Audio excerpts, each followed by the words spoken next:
My name is Alden Connor. I'm the Vice Chair of the Rockridge Community Planning Council, as well as the Chair of the Transportation Committee, which is why I am here to talk to you guys. So we just wanted to open it up to a little forum discussion about bike riding on the sidewalks here in Rockridge, particularly on College Avenue. So we had a discussion of it a few months ago, and apparently OCDOT was not very open to hearing about it. So we know people still wanted to discuss. So who wasn't open to hearing about it? Wanted to open the floor. The Department of Transportation, when they were here. So does anyone have any comments or questions about that?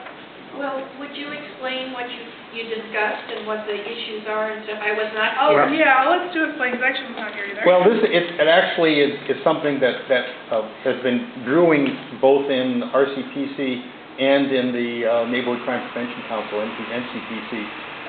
Particularly the issue is around the BART station, where people will come zooming up to the BART station on their bicycle and, just sort of ride through the area. And the concern is that someone's going to eventually get hit. So there had been discussion about trying to put some stencils on the sidewalk to encourage people to walk their bikes. And this has been done in a lot of other places. They've got stencils. In fact, they've done it in San Francisco and in a number of other cities around California, that they put stencils on the sidewalk, usually saying something like, please walk your wheels, with a picture of someone walking a bicycle. And some of them also will say, congested pedestrian area, please walk your wheels. And we have looked around at a number of different places where they've got these types of stencils that they've put on the sidewalk. The NCPC and the Merchants Association, the Rockridge District Association, had gotten together and they'd agreed to fund paying a company to come in and stencil the items on the sidewalk. But at the last minute, when they went to the city, the Department of Transportation said, excuse me, you can't do anything on the sidewalk unless we approve it, and we're not going to. Oh, no. They said, we're going to be putting bike lanes on College Avenue, and we don't think you need to have anything, and we certainly don't want something special done for Rockridge that isn't done elsewhere in the city. Strictly speaking, what they said was, you can't put stencils on the sidewalk. Only we can put stencils on the sidewalk, and we're not going to.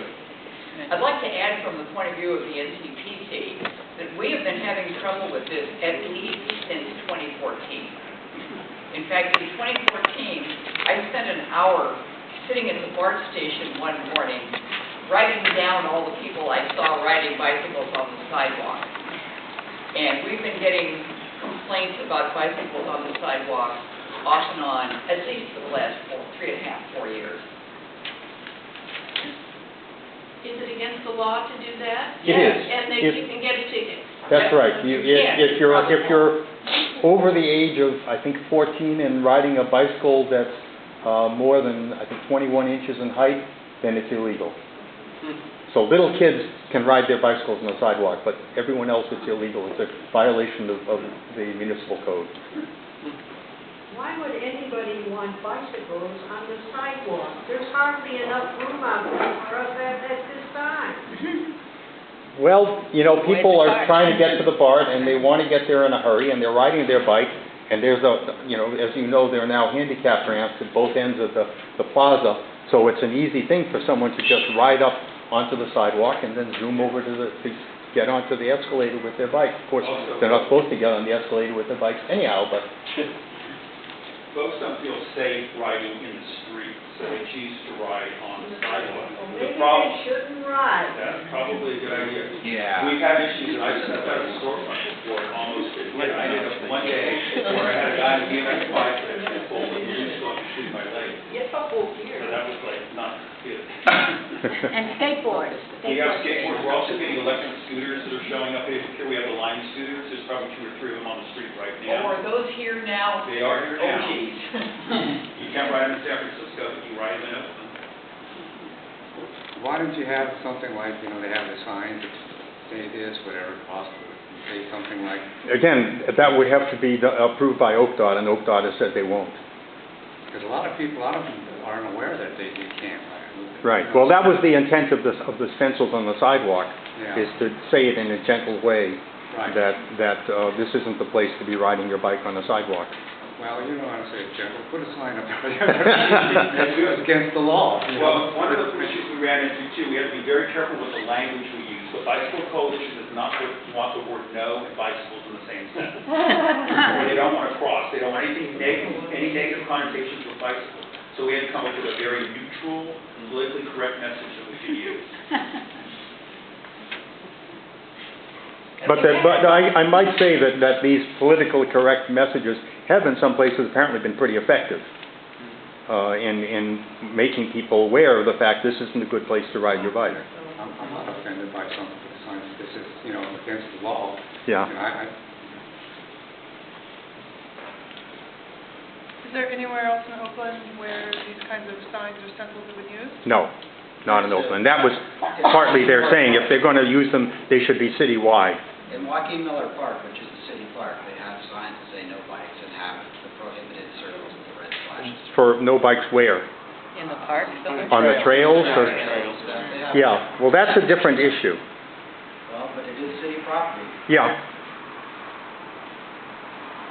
Will it be possible for RCPC and NCPC and maybe merchants to do a little joint messaging both in the Rockridge News and maybe on NCPC just to get information out and solicit replies? I mean, you probably get all kinds of belligerents, but just to, you know, people probably don't know what you're limited about messaging.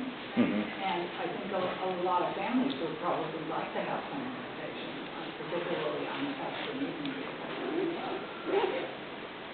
Yeah. Good.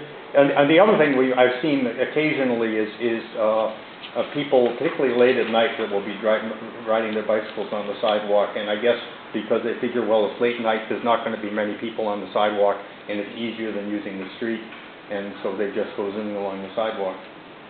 And that's not just limited to the BART station. That's zooming along the sidewalk, the whole length of Rockridge.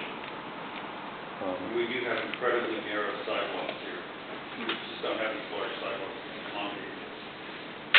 But I mean, if the neighborhood shows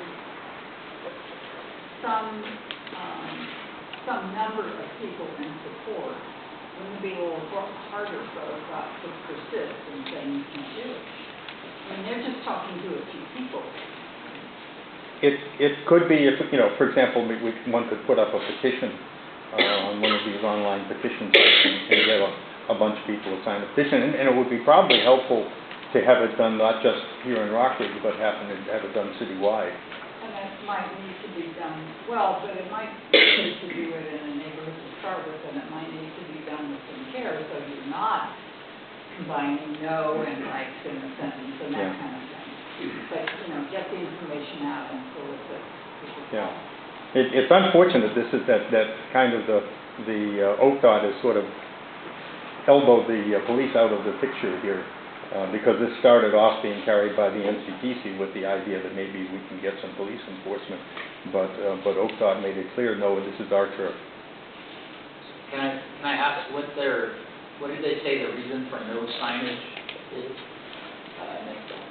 Looks like their property, you can't paint on their sidewalk. Well, no, but I assume you requested that they could approve a sign or paint, right?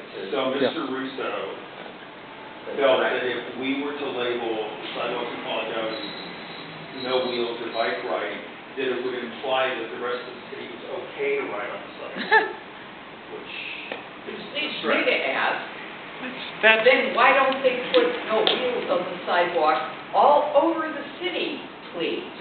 that's also crazy because near schools you have drug-free zone. Does that mean that drugs are okay everywhere else? They are now. Or the message could be walk your wheels everywhere in the city potentially. So you don't have to say no bikes on the sidewalk. That was roughly what we were going to put on our stencils when we thought we were going to be able to do them. And they're saying not unless we say okay, but if you get some critical mass, then you really want this as a safety Yeah. issue. The question is, how much critical mass would we need? Right. So don't say critical mass on bicycles, right? Right, right. So, and I apologize for talking out of turn, but in critical mass is where it's like thousands of bicycles get together and they go to the street, that makes me very nervous. And I apologize for talking out of turn here, but, This is the community, you're part does of it. anyone know anything? So I reached out to East Bay Bicycle, Bikes. yeah, And Bike East Bay. Robert Prince, who was very helpful with these kind of matters. He said that College Avenue is undergoing some kind of a street enhancement to make bicycle riding more inviting, more safe. Does anyone know? Yeah, there are going to be eventually, along with repaving, they're planning to put bicycle lanes along College Avenue, at least portions of College Avenue, the wider portions. So his thought was that, and somebody else shared it, his thought was that many times bicyclists choose to ride on the sidewalk because they feel unsafe with the vehicle drivers on the road, and I get that. So I don't know when that project is bound to be completed, but it may be interesting as an experiment of problem solving to see if improving safety conditions on the road would alleviate the sidewalk conditions that are unsafe. Well, it might in terms of people who are riding from one end of Rockridge to the other. I don't think it's going to make any difference in terms of the Rockridge BART station. And that would be my third point, is that have we reached out to BART to see if, because they're adjacent property, and maybe they could do signage on their property that would be visible from the city property. That's an idea, yeah. Very good. Okay, that's it. Everybody else? Bye. Leave on a high note. That's a good idea, thank you. Does anyone have any other issues that they want to bring up in terms of things about bicycle pedestrian safety and just generally about, well, anything that relates to the I just want to say that situation? what was done on Broadway was great. The lane diet. The road Yeah, diet. how do people feel about that? Are people pretty, I know there was a lot of trepidation beforehand, people worrying that we're going to have enormous backups in traffic at rush hour. We have some. We have some? I think it's lost overwhelmingly lanes. positive. Uh-huh. Yeah, you lost lanes, but the backup is relatively a short period of time and doesn't go that much further than it used to. And all politics is local, so I can now make a left-hand turn when I come down Ocean View. That's that very is good. During a busy time, which I could never do before. Yeah, that's the key, the two-way left turn lane takes And care of as well it. as the dedicated lefts from Broadway. Mhm. So there are some drawbacks to it, but I think it's been an improvement. I will be honest, I am wondering where on College Avenue they're going to put a bike lane. It has to eliminate parking. No. They said there's enough space. They're narrowing the lane is what they will be doing. And they won't do it on, one of the things I hadn't realized is that College Avenue varies in width. Some parts are considerably wider than others. And on the narrower parts, they will not be putting in bike lanes. They'll be putting what they call sharrows, which is basically just essentially a stencil on the street that reminds drivers that they're sharing the road with bicycles. But what about the delivery trucks, which are getting bigger and bigger? Or where are you gonna hide them? The buses. They're still going to be the same problem they are now. And you still have to, if you're on a bike, you're still going to have to go around them. And I ride on College fairly often, and essentially, you see this truck in front of you, and I signal with my hand that I'm going to have to be moving over to the left. And If they have to go around the truck, there's the oncoming car. yeah. So you have to be careful. Even more careful.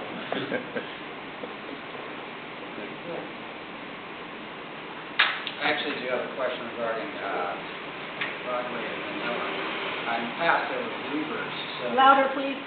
In the past, there were louvers on the light for southbound traffic on Broadway at Manila, so that when the light turned green from Manila, people on Broadway would not accidentally think that it was their light and go.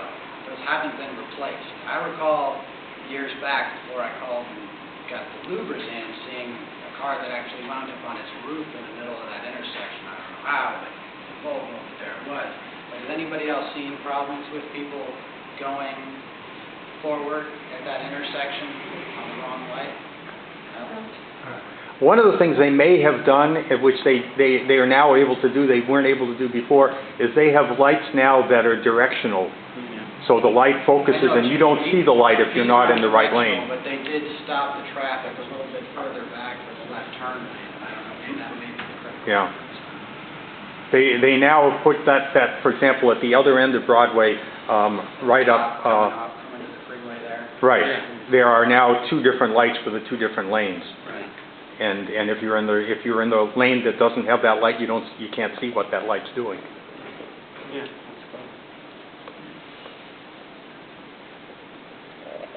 Good. Should we move on to, Okay, guys? if nobody has anything else, we'll open the NCPC meeting, and our first speaker is Captain Bolton, who has been communicating, and he's going to give us some highlights on his priorities for the district. Yeah, and I don't know how much time you want to actually hear from me or what general questions you have. Officer David Mack is also with me to go over the crime when we get to that portion. Just introductions out of the way. My name is Chris Bolton. I will be officially promoted to the rank of captain sworn in tomorrow, and I start my official rank on Saturday, so I'm very, very excited. I've been with the police department. Thank you very much. So I've been here about 18, 19 years. I've worked in this area, Area 2, North Oakland, as a police officer, a field training officer. I'm trying to remember if I was a sergeant. I was not a sergeant, and then I was our Special Resources Lieutenant about 3 years ago. The last 3 years I've been working in the Office of Inspector General, the exciting law enforcement world of Excel spreadsheets and audits and looking over policies and procedures. But I learned a lot and am coming out now with a great deal of passion to serve the community, and I'm extremely, extremely excited for this opportunity, so thank you for having me. I thought I would, and Karen agreed, and Mike thought it would be a good idea if I just went over just kind of the expectations and the things I've been talking to patrol officers about, your community resource officers about, and your crime reduction team members about. And I basically have 5 kind of things that are wrapped into one. And just so you know how I envision success is I think I've learned from our past that there's a lot of value and a lot of pride in doing the fundamentals very, very well. And I feel like that's something that I would like to return to.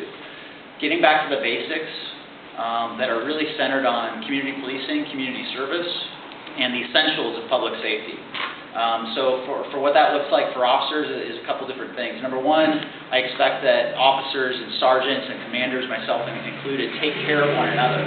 And so some of you may hear that and think, oh, well, you know, they're protecting each other, is that thin blue line. And actually what I mean is quite the opposite. By taking care of one another, responding to scenes in a tactically proficient way, strategically, with good training, with sound policies and procedures, with a professional and ethical conduct and air of professionalism, we take care of one another by taking care of the community. That means less complaints for us, less stress for officers, less injuries because we're using force less complaints and less stress because we're treating each other and treating those we serve better.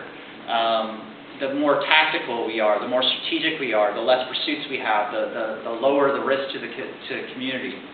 Those are the things that I mean by responding and taking care of each other. For patrol officers and community resource officers, I really value what we call beat pride and beat integrity. I think you're going to like this one because it's a concern that I've heard many, many times from the community. What beat pride and beat integrity means that, for most part, patrol officers are assigned to one beat, right? And so here we have, I know we have 3 NCPCs on beat 13, right? But really one patrol officer, for example. When you're assigned to that beat, my expectations is as priorities allow, and things happen, things get busy, officers would be pulled inevitably from that beat to assist other officers, to assist with priority crimes, with scenes that take up a lot of officers and kind of staff resources at times. But for when we have discretion, when we have time, I want officers to have accountability and ownership of the beat to which they're assigned. That means knowing the people on the beat, knowing the problems of the beat, right? So we're just talking about bicycle riding on the sidewalk. that would not be a concern for another beat officer. But for a patrol officer in this beat, if Officer Mack, if you as a community decide that's a priority and you want our involvement in looking at a problem-oriented solution, problem solving, then that would be something that I would expect the beat 12 officers to all know and spend some time doing some security checks or whatever response we come up with. In terms of response, right? So not only are we responding better now and in the future, but there's a lot of value in doing great preliminary investigations. So we could talk tonight about kind of the epidemic that has been plaguing certain commercial districts in Oakland for a number of years. Luckily, it's getting better, but robberies, right? So robberies, we're making a dent. We continue to reduce robberies on a year-to-year basis. But the fact of the matter is, if one person's robbed, it's one too many. And unfortunately, we have a trend right now where we're suffering from a series of robberies, mostly impacting on B12 cafes, restaurants where you have outdoor dining, indoor, desks, tables where people are using laptops. These suspects really, I think, have the intent of hopefully just taking the laptop without issue, but they will fight back. They will use force to take fear, and unfortunately, that is called robbery. To exacerbate that criminal trend is most often these suspects have been in carjacked vehicles or stolen vehicles. And then really unfortunately, I don't know how many we are, I lost track. I'm going to guess in the last 45 days, 12 to 15 of these arrests that we've gotten into custody are also juveniles, anywhere from the age of 14 to 17, which is sad, for a number of reasons. In fact, Sergeant Kalanj just joined us, his team, and he's the supervisor of your community resource officers. His team and our crime reduction team officers just assisted in recovering 2 carjacked vehicles, making 3 additional arrests. One of those carjacked vehicles was taken yesterday. I forget do you know what beat that was? Beat 10, so the Golden Gate kind of area. But that's the good news. We've been able to, using those fundamentals, been able to respond quickly, do thorough preliminary investigations, a lot of follow-up. If I had one request on how the community could help us with those basic expectations, it would be to consider utilizing closed-circuit camera surveillance systems, privately owned video. That is the number one thing I look for. So every morning I wake up about 5 in the morning, and I look at what has gone on in your neighborhoods in the last 24 hours. In order of priority, what I hope not to see: homicides, shootings, robberies, burglaries. When we are successful in quickly responding and making an arrest, it is primarily due to video camera surveillance tools. Chris Jackson has been instrumental in helping us coordinate with merchants in the area.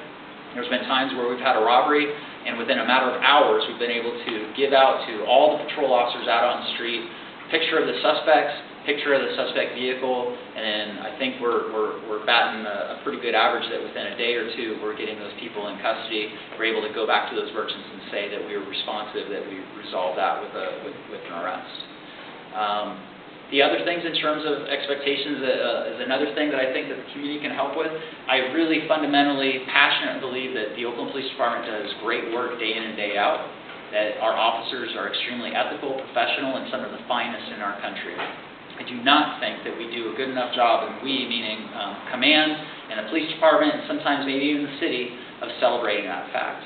So when we do a good job, when we successfully resolve things with a minimum amount of force, we handle a situation that could have gone extremely poorly if it had occurred in another city or for another police agency. I want to recognize that there's value in communicating that to you, so it would be my pleasure to share as much as I can with the merchants, the businesses, the NCPC chairpersons, the NSCs, and making sure that you know the value that our officers are providing to your neighborhood. That's me in a nutshell. So success looks like really just serving the community well in a professional, leading, best practices way. No applause is necessary. That was not worthy of applause. But, and please, feel free to ask questions. It can be off topic, and if I don't know it, Officer Mack's gonna come up and make something up. Just a comment, there are posts on Nextdoor sometimes, and there's an opportunity to think. Yes, so I am a user of Nextdoor.